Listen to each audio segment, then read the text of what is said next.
Mesdames et messieurs, bonsoir. Soyez les bienvenus pour cette nouvelle édition de votre journal de 22 heures. À la une dans l'actualité.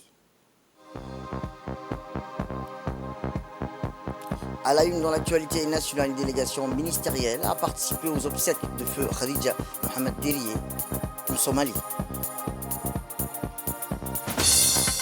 Toujours dans l'actualité nationale, direction le Nord où le lancement du premier festival culturel de Kajura s'est tenu hier soir. Et enfin, dans l'actualité internationale au Proche-Orient, le vote du Conseil de sécurité encore reporté à Gaza. C'était les titres. Merci si vous nous rejoignez. Eh bien, je vous le dis dans le titre, une forte délégation djiboutienne conduite par le ministre des Affaires musulmanes et des biens Waqf, M. Mohamed Hassan Baré, a accompagné hier jusqu'à la capitale Mogadiscio la dépouille de la ministre de la Femme de Somalie, feu Khadija Mohamed Diriye, et ont participé aux obsèques de la défunte afin de marquer la solidarité avec la nation somalienne. Eh bien, avant son départ pour Mogadiscio, le couple présidentiel djiboutien était à l'aéroport de Djibouti hier matin pour un dernier hommage à feu Khadija Mohamed Diriye, accompagnée de son épouse, la première dame de Djibouti et présidente de l'Union nationale des femmes djiboutiennes, Mme Khadra Mohamed Haïd, et les autres autorités du pays. Le président de la République, son Excellence Ismaël Omar Guelleh, a fait ses derniers adieux à feu Mme Khadija Mohamed Diriye, dont il a salué la dépouille mortelle à l'aéroport international de Djibouti. La dépouille de la ministre somalienne de la Femme, des droits de l'homme, feu Khadija Mohamed Diriye, a été acheminée en avion de Djibouti jusqu'à Mogadiscio hier matin, où elle a été enterrée officiellement avec tous les honneurs de la République fédérale de la Somalie en présence des autorités somaliennes, une forte délégation ministérielle djiboutienne conduite par le ministre des Affaires musulmanes et des biens Waqf. Arrivé à l'aéroport de Mogadiscio, la dépouille de feu Khadija Mohamed Diriye a été accueillie avec les honneurs officiels en présence de toutes les autorités somaliennes, dont le président Hassan Sheikh Mohamoud. La forte délégation ministérielle djiboutienne a participé à la prière mortuaire, comme vous le voyez sur les images, qui s'est tenue dans l'enceinte de l'aéroport de Mogadiscio. Elle a été composée entre autres du ministre de la Justice, Ali Hassan Badon, du ministre de la Communication, Redouane Abdillah Badon, de la ministre de la Femme et de la Famille, Mouna Ousmane Aden, de la ministre des Affaires sociales, Hloufa Ismaël Abdo, de la vice-présidente de l'Assemblée nationale, Safia Elmi, de la secrétaire générale de l'UNFD, Fatouma Moussa, ainsi que l'ambassadeur du Djibouti en Somalie, Mohamed Ibrahim Youssouf, et le colonel Ousmane Doubed.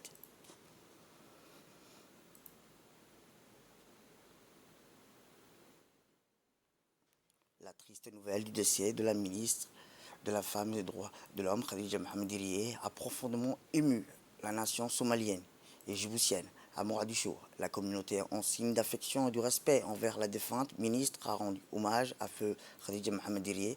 Ses prières funéraires ont été une démonstration poignante de l'héritage positif qu'elle laisse au fil de ses 23 années de service dévoué à la population somalienne.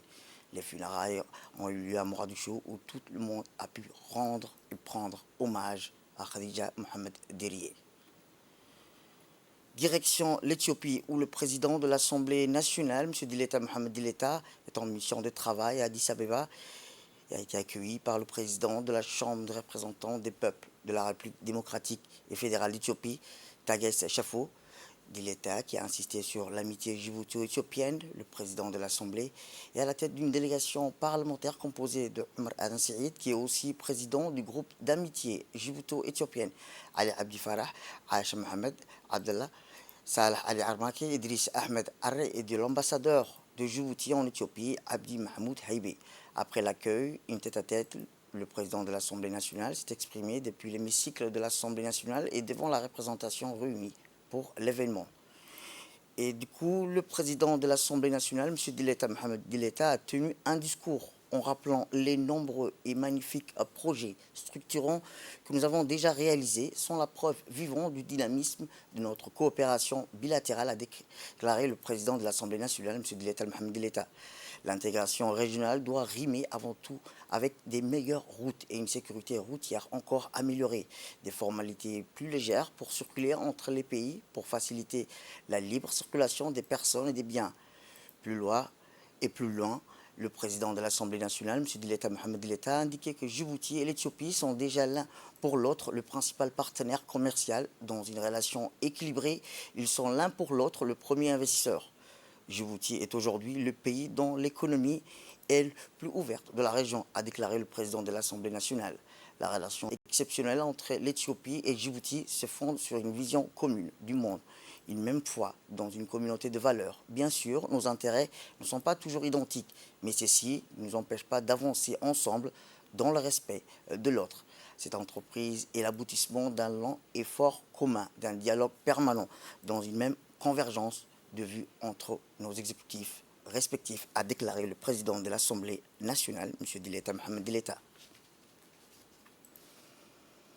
Eh bien, la délégation parlementaire djiboutienne, conduite par le président de l'Assemblée nationale, M. Dileta Mohamed Dileta, ont visité puis après le musée national d'Addis Abeba.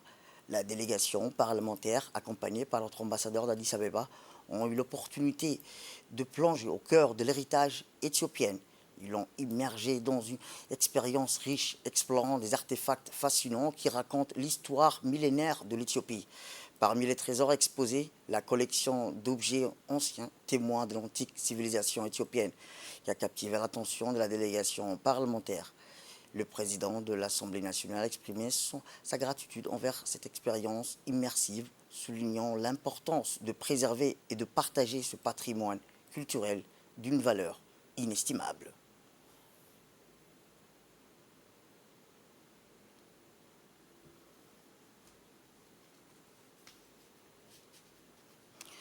Retour à Djibouti, où la salle de conférence du CERD a abrité un séminaire scientifique au sujet des écosystèmes palmiers comme une solution pour le développement d'une agriculture climato-résiliente, présidé par le ministre de l'Enseignement supérieur et de la Recherche, Dr Nabil Mohamed Ahmed. Elle a vu la participation du directeur général du CERD, Dr Géraldine Mohamed. Parmi les participants à ces séminaires, on compte des représentants ministériels, d'organisations internationales, du directeur de la culture ou encore de la FAO, des nombreux étudiants et jeunes chercheurs et agriculteurs, animés par le directeur de l'Institut des sciences de la vie, Dr Abdurrahman Daher. Dans les pays du Sahel et à Djibouti en particulier, les écosystèmes oasiens constituent la principale ressource économique du milieu rural.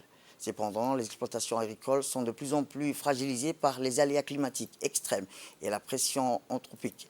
Cela entraîne une dégradation sévère des ressources phytogènes, c'est que des palmiers, et des pertes de récoltes considérables. Ce sont typiquement des problématiques que nous devons traiter aujourd'hui dans le cadre de l'adaptation par rapport aux problèmes qui se posent et notamment les problèmes liés au changement climatique. Nous savons encore aujourd'hui, il y a eu la COP28, nous connaissons les difficultés pour arriver à trouver des points communs et à prendre des grandes décisions à l'échelle mondiale, arriver à véritablement contrôler les émissions des CO2, de l'ensemble des gaz à effet de serre, retrouver peut-être stabiliser le climat, espérer stabiliser, parce qu'on sait aujourd'hui que nous sommes dans des phases de perturbations très significatives de par le monde. Et donc, il y a une réalité qui s'impose à nous tous, c'est de travailler sur l'adaptation. Eh bien, le ministre de l'Enseignement supérieur et de la Recherche s'est réjoui d'avoir présidé au développement d'une agriculture climato-résiliente. Djibouti et pas que de Djibouti. Nous sommes très heureux également ce matin d'avoir parmi nous un universitaire qui vient du Niger pour participer à cet atelier, mais également nous faire part de la problématique qui existe dans ces pays. Et puis, je pense que la coopération nord-sud est très importante parce que le savoir et la connaissance existent dans le nord, le besoin existe dans le sud, et comment on peut faire cet échange entre le nord et le sud. C'est une longue histoire que nous avons commencé, comme le disait tout à l'heure Jaludine, plus d'une vingtaine d'années avec l'IRD, représenté ici par Frédéric Aberling, le CIRAD, qui nous a également rejoints, et puis un ensemble de partenaires pour que l'Afrique puisse avoir accès à des technologies qui puissent à la fois être low cost, mais également qui puissent répondre à des problématiques de développement, je dirais, et de résilience. Ce sont des termes qu'on utilise, adaptation, résilience, mais de façon effective. Le travail qui est présenté aujourd'hui a déjà été entamé depuis plusieurs années avec des très bons résultats. Nous continuons à croire en tout cas que Djibouti, terre de rencontres, de paix et d'échanges, continue à s'ouvrir vers la région et au-delà de la région. On a tenu un atelier, une conférence de très haut niveau sur la Grande Muraille Verte et on continue toujours à vouloir jouer ce rôle de hub de logistique et transport, certes, mais également de connaissances au niveau de l'Afrique. Et l'aide qui est apportée aujourd'hui par l'IRD, par le CIRAD, nous est d'une très haute importance, notamment par le renforcement des capacités humaines, et elles existent autour de vous et dans la salle, mais également par la mise en place de plateformes où les chercheurs puissent exceller, puissent répondre à ces problématiques. Et l'aide que vous nous apportez ce matin, je tiens vraiment à rendre un hommage à l'IRD et au CIRAD, de mettre en place vraiment les structures à Djibouti. Eh bien, après avoir présidé l'atelier Agrosystème palmier comme une solution pour le développement d'une agriculture climato-résiliente, le ministre de l'Enseignement supérieur et de la Recherche a visité le laboratoire des sciences et de la recherche. Le ministre a eu la visite guidée de ces laboratoires où les travaux réalisés ont permis l'identification des marqueurs génétiques pour le sexage des plantes des palmiers d'Awar dès le stade juvénile. Ce sexage précoce est essentiel car il permet aux agriculteurs la sélection précoce des plantes femelles à forte valeur ajoutée, rentabilité beaucoup plus élevée. L'approche adoptée vise à encourager la production sexuée, laquelle, en générant un brassage génétique, contribue à accroître la diversité des palmeraies. Nous disposons de marqueurs génétiques pour faire des tests PCR de façon à identifier le sexe des palmiers. Aujourd'hui, quand on plante des graines, il faut attendre plusieurs années que les palmiers soient adultes, qu'ils soient en floraison, pour connaître leur sexe. Et avec cette innovation technologique, eh bien, quand la plantule fait quelques mois, on va faire un prélèvement de feuilles, on va extraire l'ADN, et puis ensuite, on va être capable, par PCR, de déterminer si c'est un palmier mâle ou un palmier femelle. Donc c'est extrêmement intéressant pour les agriculteurs parce que cette technologie va s'intégrer dans des programmes de préservation de l'agrobiodiversité. Et on sait qu'à Djibouti, il y a un patrimoine génétique de palmiers qui est très intéressant. Il y a de nombreux palmiers qui sont très appréciés des agriculteurs, des variétés locales qui sont cultivées. Et on va pouvoir les multiplier par graines et les sexer ensuite. Et la multiplication par graines offre plusieurs avantages, et notamment la rapidité et le coût, puisque les palmiers produisent beaucoup de graines qui ne sont pas utilisées. Et donc ça met à disposition une technologie de multiplication qui est peu chère et qui peut être déployée facilement sur le terrain, tout en maintenant la diversité génétique de ce patrimoine. Direction le nord, où je vous le disais hier soir, la ville blanche a abrité le lancement officiel du premier festival culturel de Tadjoura. Placé sous parrainage du ministère de la Jeunesse, de la Culture, l'association dénommée Tekem Tagaro a pris l'initiative d'organiser ce premier festival culturel de grande ampleur à la corniche de Tadjoura en présence des hautes autorités et de la population tadjouroise. L'ouverture officielle du festival de Tadjoura s'est tenue dans une ambiance particulièrement festive. La cérémonie a été marquée par des discours officiels, des hautes personnalités du pays, des représentants civils et coutumiers de la ville blanche. Rappelons que ce premier festival culturel a enthousiasmé les habitants de Tadjoura qui sont venus en masse pour assister avec joie et fierté à ces grands rendez-vous. Il convient aussi de noter un nombre impressionnant de festivaliers, des jeunes et des moins jeunes, des femmes, comme des hommes venus des 4 coins du pays et de la sous-région.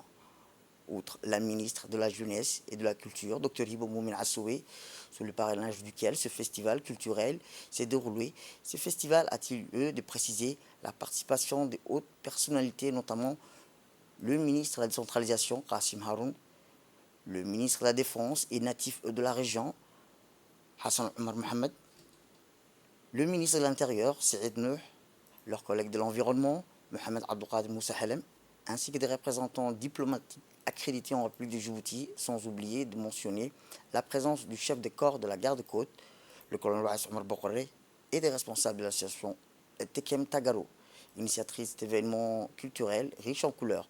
Par ailleurs, une forte délégation de l'État régional Afar, composée d'intellectuels, s'est également déplacée depuis l'Éthiopie pour occuper sa place dans la tenue de ce festival. Ce festival est organisé à Tadjoura, une ville pittoresque et historique, afin de célébrer la diversité culturelle que recèle notre région de Tadjoura. La culturelle offre par ailleurs un cadre idéal pour le développement du tourisme. La première édition de ce festival a pour thème le développement touristique de notre région. Car Tadjoura, comme vous le savez tous, regorge de ressources et d'atouts considérables. Eh bien, la présidente de l'association des femmes de Tadjoura, Mme Hasna Ali, s'est réjouie énormément de voir se concrétiser ce premier festival culturel de Tadjoura qu'il vient de célébrer ce soir. L'occasion pour féliciter les membres de l'association. Elle et les membres du musée Miglis de Tadjoura ont félicité l'association Tegem Tagaro et remercie tous ceux ou celles qui ont contribué de près ou de loin à l'organisation, à la réalisation effective et au succès de ce premier festival culturel de Tadjoura, a-t-elle déclaré.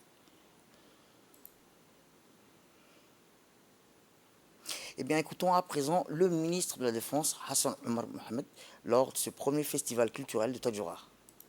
Que natif de Tadjoura, que membre du gouvernement, je suis ce soir particulièrement heureux et fier de prendre à cet événement grandiose et festif marquant la naissance du festival culturel de Tadjoura.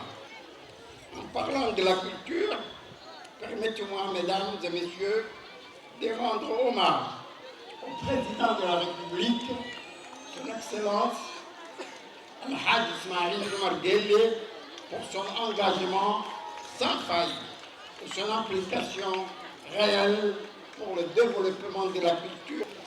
Je voudrais, au haut et fort, solennellement féliciter l'association Tekel Karamo, en ma voix son président, Bachir Maki et tout le reste. Eh bien, l'organisation de ce festival vise un double objectif, celui de l'attractivité de la ville blanche et du tourisme local, tout en développant des activités phares en faveur de l'émancipation de la jeunesse et l'inclusion sociale. Écoutons la ministre de la Jeunesse et de la Culture. Je suis très honorée d'être parmi vous ce soir à l'occasion de cette première édition, d'autant plus honorée d'être la ministre en charge de la culture et d'avoir pu apporter, moi je dirais, une toute petite pierre, parce que je vous assure, c'est l'association, la région, la ville, ce sont les hommes et les femmes de Tadjoura qui ont travaillé. C'est à eux que je dis vraiment bravo et félicitations. Le ministère de la Jeunesse et de la Culture, créé grâce à la vision extraordinaire du président de la République, son Excellence Ismail Omar Guelleh, qui a voulu insuffler une nouvelle dynamique en mettant la jeunesse avec la culture pour en faire le véritable dépositaire de la culture. Et ce beau festival, entièrement orchestré par l'association Teken Tarego, la société civile tadjourienne, appuyée par la préfecture et les conseils régionaux, est un exemple parfait de notre attachement à nos cultures riches et diverses. En effet, Tadjoura se caractérise par son dynamisme artistique et culturel, sa créativité artisanale. Donc je fais un clin d'œil à Hasna Hassantou, qui fait voyager l'artisanat partout dans le monde. Un exemple aussi pour l'exercice du droit coutumier, qui régit une société historique et ancrée dans ses racines ancestrales, mais aussi plongée dans la modernité, capable de se lever comme un seul homme pour aller toucher et réaliser les perspectives de son développement. La culture est ce qui nous identifie par rapport au reste du monde et surtout ce qui nous permet de déterminer notre appartenance, partageant un destin commun, la nation djiboutienne, multiculturelle et multilingue. C'est l'occasion enfin de nous atteler à travailler sur l'inscription de tous nos patrimoines au registre universel de l'UNESCO. Je reste convaincue et persuadée que ce festival aura un impact sur l'économie et sur le tourisme local et générera des retombées culturelles et sociales significatives. Autre actualité dans ce 22 heures, c'est aussi le ministre des Affaires musulmanes et des biens Warf, M. Mohamed Hassan Barre, qui a reçu mercredi dernier à son cabinet une mission de la Banque islamique de développement, composée de 2 experts de la direction des investissements de la Banque islamique de développement, en l'occurrence M. Ghazan Khalifi et M. Mohamed Gourmazi. Cette visite s'inscrit dans le cadre de partenariats fructueux entre cette institution bancaire et le ministère des Affaires musulmanes et des biens Warf, qui a donné vie à plusieurs projets. Le ministre Mohamed Hassan Barre a souhaité la bienvenue à la délégation en mettant l'accent sur l'importance de la relation existante entre son département ministériel et la Banque islamique de développement dans la réalisation des méga-projets de développement des biens Warf, notamment les réalisations telles que le Ryan Mall et la cité ministérielle 2. À savoir que le directeur général des biens Warf a pris part à cet entretien entre son ministre tel et les experts de la Banque islamique de développement. Au cours de cette réunion, les experts ont informé au ministre l'objet de leur mission, qui consiste de faire un rapport d'achèvement du projet, de documenter des résultats du projet afin de tirer les leçons et appliquer les meilleures pratiques au projet futur. Le ministre a promis toutes les facilités pour réaliser leur travail et a formulé les voies et moyens de renforcer leur collaboration à travers la réalisation des projets durables au profit des biens Warf. À l'issue de cette rencontre, le directeur général des biens Warf, El Menour, a fait visiter les experts sur le Ryan Mall et la cité ministérielle 2, financée par la Banque islamique de développement, située sur le long du boulevard Hassan Goulet, et le centre commercial Hamoudi au centre-ville, financé par le biais des partenariats publics-privés dans le but de constater de visu l'impact positif de ce projet pour le développement du pays.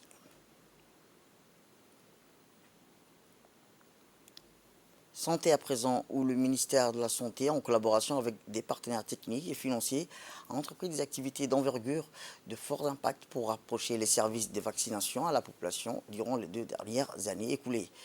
Ces activités intégrées dans le domaine de la santé, de la mère et de l'enfant, et ainsi que plusieurs campagnes de vaccination de masse ont été menées avec pour objectif l'élimination et l'éradication des maladies évitables par la vaccination.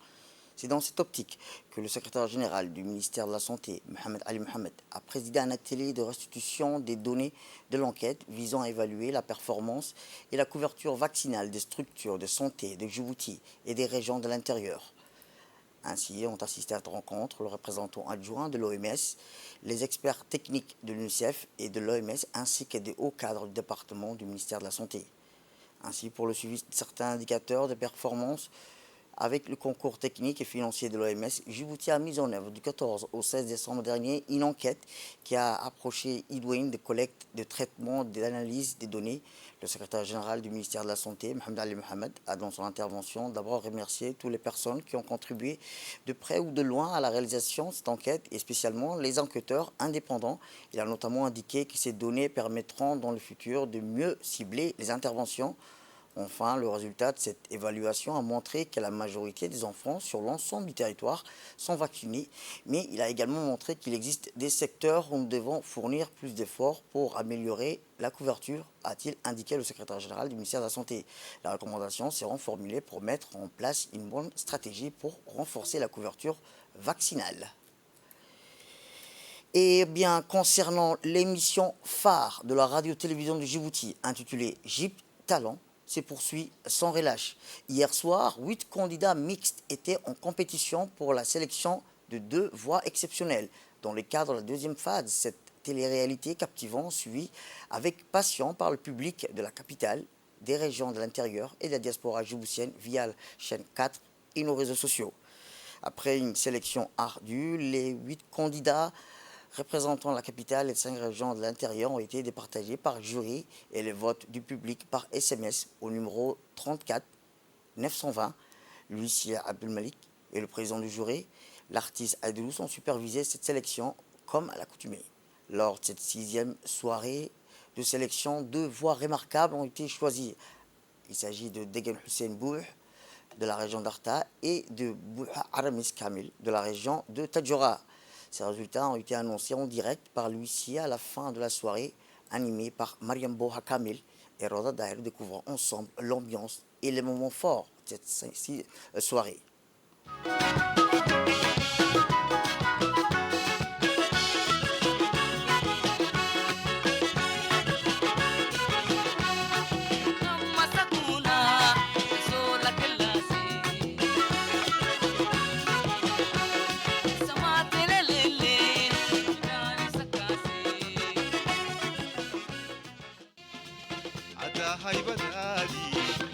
كلالي مرة قاعدة فيساي عدا هاي بدادي قدا كلالي مرة قاعدة فيساي مركو هورا باين يا كادي تلا بدا أرونا مسك كسولا كلاسي أرونا مسك كسولا كلاسي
Le premier gagnant de la soirée est Bouha Aramis avec 14,82.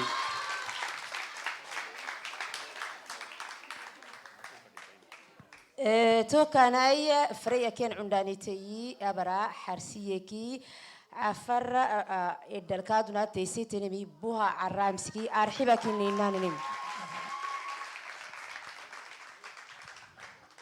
L'autre gagnant de la soirée est Degan Hussein avec 15,41. hambalyo dhalinta caawa ku guuleysatay tartankan Degan Hussein waan soo dhaweynaynaa.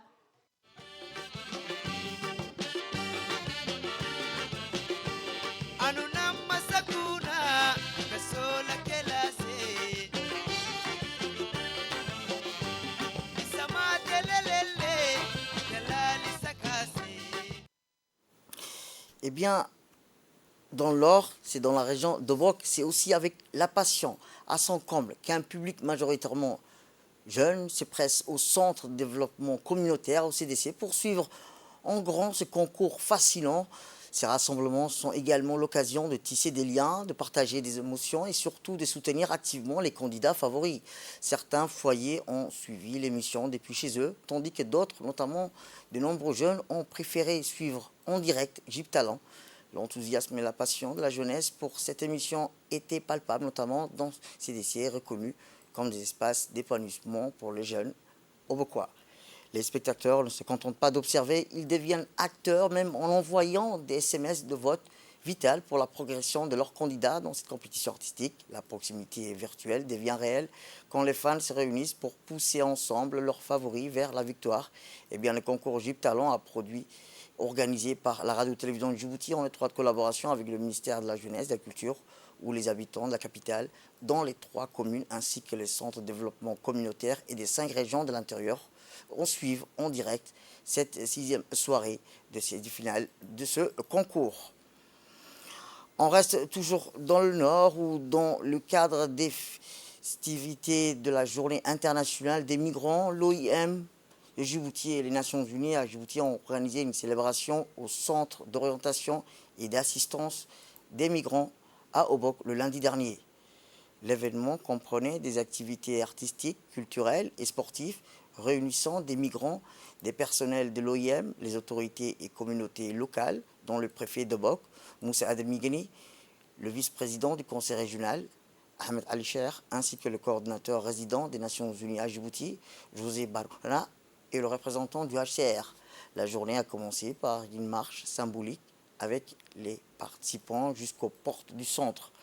La mobilité humaine a le potentiel d'être une pierre angulaire du développement durable.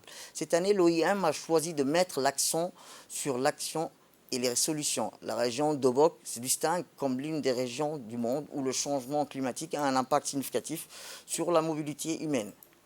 Des poèmes des lycéens et d'un jeune migrant ainsi qu'une courte pièce de théâtre ont également été présentés pour partager l'expérience de la migration le long de la route de l'Est, puis la journée s'est clôturée par des danses traditionnelles. L'OIM a souhaité offrir à ses partenaires des jeunes plantes, comme vous le voyez sur les images, cultivées au sein du centre de d'Obok. La pépinière de Koam est l'opportunité pour les migrants d'apprendre l'art du jardinage tout en contribuant à la préservation et à la végétalisation de l'environnement local. Journée internationale des migrants, nous remercions et célébrons de nombreuses possibilités qui apporte la migration. Pour avoir une vision sur la migration, non pas un challenge, mais des opportunités et des possibilités. La mobilité humaine est la possibilité d'être une pierre angulaire de développement durable. L'OIM, cette année, a choisi de mettre l'accent sur l'action et les solutions au lieu que des problèmes. Nous avons souhaité aujourd'hui offrir à nos partenaires des jeunes plantes cultivées au sein des centres d'assistance et d'orientation pour les migrants par des migrants. Notre pépinière est l'opportunité pour les migrants d'apprendre l'art du jardinage tout en combinant à la préservation de l'environnement local et à participer au changement de l'environnement et la verdure de la ville d'Obok. Eh bien, voici les propos du coordinateur résident des systèmes des Nations Unies à Djibouti. Écoutons-le. Les Nations Unies veulent destaquer et célébrer la contribution positive de la migration. Il faut, je crois, arrêter de voir la migration simplement comme un problème. La migration, c'est aussi une grande opportunité. Si on fait la migration bien réglée, bien régularisée, la migration, c'est une bonne opportunité pour les pays d'origine, parce qu'ils vont recevoir les remesses de l'argent qui sera envoyé pour les migrants. C'est une bonne opportunité pour les pays de destination, les pays hôtes, parce que les migrants, quand on va migrer, on va travailler. Et c'est aussi une opportunité, quand c'est bien réglé, pour les pays de passage. Donc, les Nations Unies défendent qu'on doit avoir un regard différent à la migration, pas seulement comme un problème, mais spécialement comme une opportunité et comme un droit et une chose qu'on a fait toute l'histoire. Je vais profiter pour remercier plusieurs collectifs. Les premières, un grand merci et félicitations à Djibouti. Djibouti a des normes plus ouvertes pour les migrants et pour les réfugiés. Je vais remercier aussi les collègues de l'AIOM. On est plusieurs ici. Et vraiment, vous me faites frère de représenter les Nations Unies. Et chaque jour, quand je suis au bureau à Djibouti, on est dans différentes réunions. Je sais que vous êtes ici à Obok, à Tajouda, à Lissabé maintenant, à Dikil, qu'on vient d'ouvrir un bureau. Eh bien, ce soutien est aligné sur le plan régional de réponse aux migrants pour la Corne de l'Afrique et le Yémen. Écoutons le préfet à ce sujet. Consacrée aux migrants doit nous permettre, doit être une journée de fête et de réjouissance, d'accord, mais aussi une occasion de renforcer la sensibilisation chez les migrants, surtout pour leur montrer les dangers et les difficultés qui les attendent sur leur route en traversant la mer Rouge. La République de Djibouti n'est certes pas le pays de destination de ces milliers de migrants, qui déferlent chaque année sur nos routes et pistes, mais un pays de transit vers lequel, donc, selon eux, ils vont vers l'Eldorado.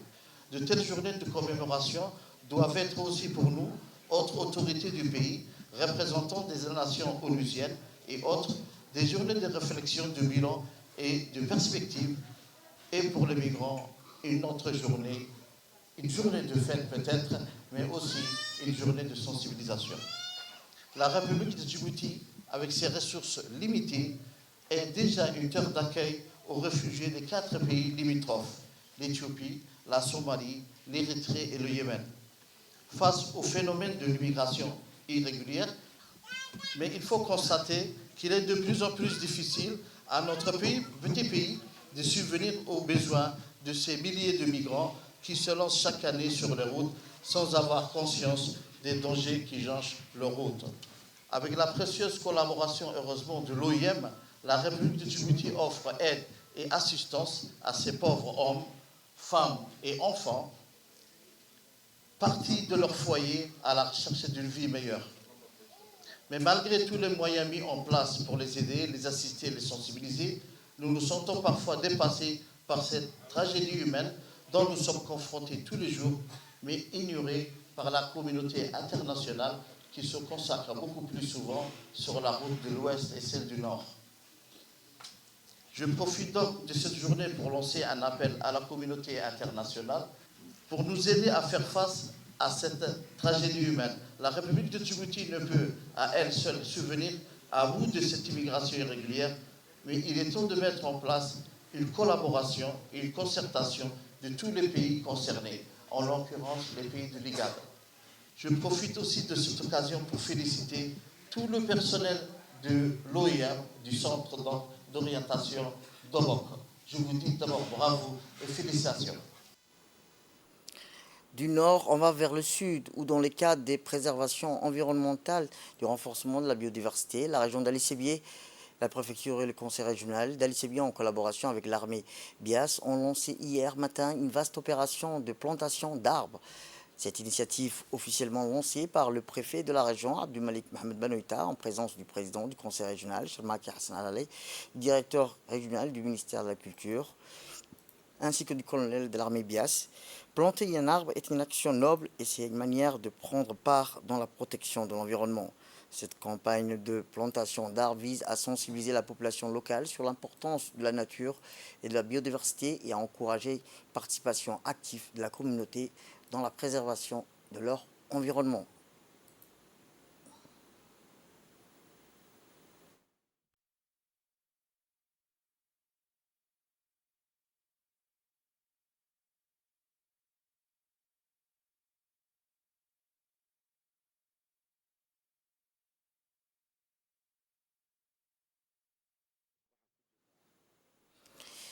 Eh bien, comme je vous le disais, elle vise également à lutter contre les effets néfastes du changement climatique et à améliorer la qualité de l'air. Écoutons le préfet à ce sujet. A commencé depuis maintenant plus de 3 mois et aujourd'hui nous avons eu la main forte de l'armée. Le lieutenant-colonel Roblé a mobilisé toute son équipe et il prête main forte pour la région. Ils ont toujours été à côté de la région pour les accompagner dans toutes les activités sociales. Donc cette instruction nous a été donnée par le Premier ministre et c'est la vision aussi du président de la République de rendre la République de Djibouti et les régions des villes vertes. Donc nous sollicitons également l'effort et l'implication de la population des Assadjoug et des Bani Djoug afin qu'ils contribuent et qu'ils participent activement à la plantation des arbres. Nous remercions également le ministère de l'Agriculture qui est toujours présent pour qu'on puisse continuer la plantation. Je tiens aussi à remercier le conseil régional qui œuvre pour le bien-être de la population de Assadjoug, dont leur mission est résolue. On reste toujours dans le sud, où dans le cadre de son engagement constant envers l'amélioration des conditions de vie des orphelins, le Diwan al-Zakar, organisé la distribution de la deuxième tranche de parrainage d'orphelins ou Rafala pour l'année 2023. C'est une délégation significative de la Fondation Diwan El Zakat sous la direction de son directeur adjoint qui s'est déplacé à Ali Sebier pour remettre ses contributions financières de la région d'Ali Sebier. La cérémonie s'est tenue au conseil régional en présence notamment du vice-président du conseil régional ainsi que des représentants des familles d'orphelins, d'agents et de membres du comité local collaborant avec Diwan El Zakat déterminer des bénéficiaires du parrainage. Il convient de mentionner la présence du chef de service des parrainages, ou Rafala, lors de cette distribution. De son intervention, le directeur adjoint de la Fondation a mis en avant l'importance significative de ce projet initié en 2007 par le président de la République, son Excellence Ismaël Merguele, à l'occasion de la célébration de l'anniversaire du prophète. Et a également encouragé les commerçants locaux à soutenir cette noble cause en devenant parrains, ce qui permet d'accroître le nombre d'enfants. Et enfin, dans l'actualité internationale, je vous dis dans le titre, le Conseil de sécurité de l'ONU a de nouveau reporté jeudi son vote sur une résolution destinée à améliorer l'aide humanitaire à Gaza. Un texte largement affaibli qui n'appelle pas à l'interruption immédiate des hostilités, mais à désormais le soutien des États-Unis. Selon des sources diplomatiques, le vote est désormais prévu vendredi, mais le nouveau texte, résultat des négociations acharnées sur la menace d'un nouveau veto américain, ne se ressemble plus à la version mise sur la table dimanche par les Émirats arabes unis. Le nouveau projet de résolution a des mesures urgentes pour immédiatement permettre l'accès humanitaire sûr et sans entrave et aussi créer les conditions pour une cessation durable des hostilités. C'est la fin de cette édition. Merci à vous de nous avoir suivis. Restez avec nous pour la suite de nos programmes télévisés. Le programme continue sur Télé Djibouti et bonne fin de soirée à vous.